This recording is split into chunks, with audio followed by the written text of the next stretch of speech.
Wayne and Shuster to mind, and that most important debut of theirs on the Ed Sullivan Show this Sunday at 8 p.m. Eastern Daylight Time. For Ed Sullivan, their success in American television is inevitable. And in this New York interview with Walter Harris, he explains just why, as he dissects the anatomy of humor generally and the Wayne and Shuster brand specifically. Ed, there's a good deal of excitement and gratification in Canada that you're signing Wayne and Shuster up for your program.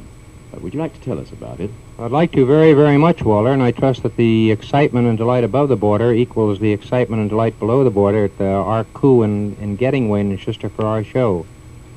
Because we're looking forward to their initial appearances on May 4th and May 11th, and then their subsequent appearances starting in June, with tremendous anticipation of, I think these two are the two greatest young comics I've run into, and their comedy is so completely literate, and it's so completely different from anything we've had in America that it's bound to be refreshing. American comics, unfortunately, all assemble the same group of writers, I think so, and you have certain gathering places for them, like Lindy's or Rubens or the restaurants here in New York, and the one writer then starts communicating his ideas to another writer, and suddenly you have a whole group of comedians coming on stage doing mother-in-law jokes and family jokes and not doing them too well.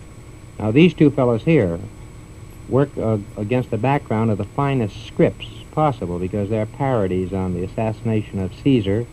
They take events that are internationally known and historically important, and then they embroider them with these delightful touches of comedy, bringing them up to date and making a Caesar assassination, putting it into mobster terms, American mobster terms.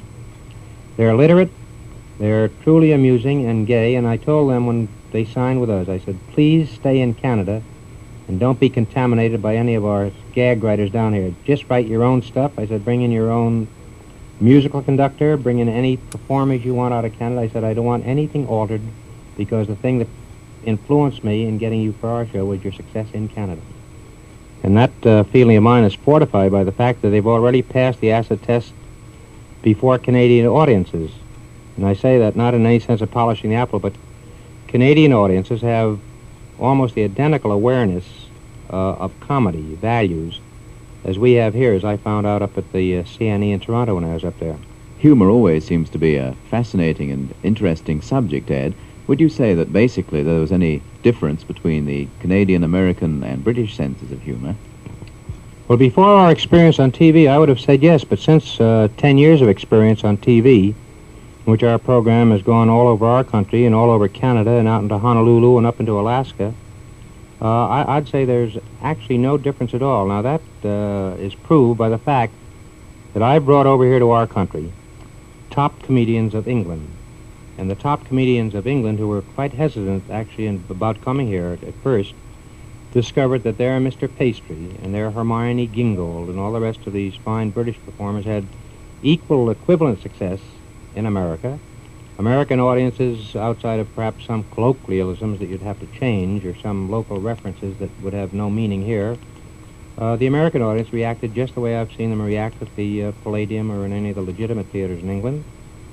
And by the same token, American performers going to England, like Danny Kaye, Victor Borge, Jack Benny, Phil Harris, Danny Thomas, Alan King, the Judy Garlands, and all of our singers have gone to England and found the identical response to them that they find in this country. So I don't think that tastes in humor vary. Well, thank you very much indeed, Ed. And it's been an extremely interesting and also quite a moving interview. Thank you very much indeed. Thank you for coming down, Walter, and say hello to all of our Canadian friends, because from the first time we went across the border, we were always so pleased with the Canadian reaction to our show.